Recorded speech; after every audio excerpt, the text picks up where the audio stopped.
Hey, good morning. This is Meir Valensky with the Driving Markets. Hope you're well.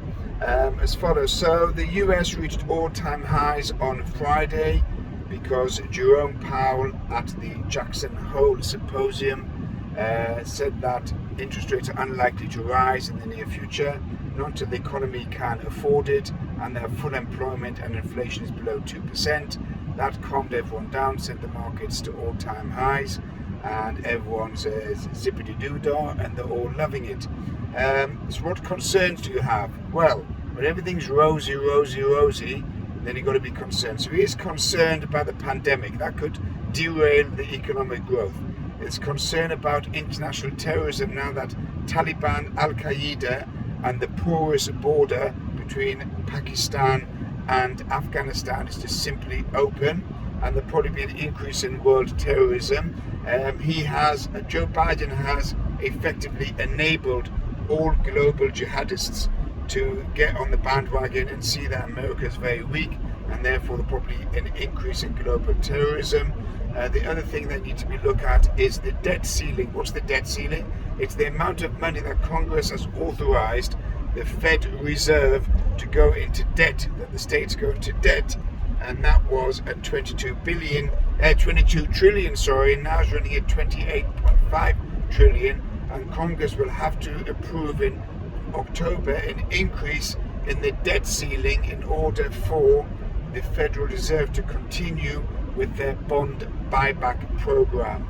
Wow, that sounds all very complicated, but let's just sum it up in simple words for the regular trader. So what you've got is markets at all-time high. That's number one. Number two, when markets at all-time high, you have to be careful that you aren't the last man in. So the markets could take a correction, it could come down, and you don't want to be there at the top and find out that you're the last person that bought into this market. You've got other concerns in simple language regarding the pandemic. You've got concerns regarding potential international terrorism. I mean, you have to look at what the Americans have left in Afghanistan. They've left 85 billion value in weaponry. They've got the largest collection of Black Hawks helicopters outside of the States. They've got over 200 fighter planes.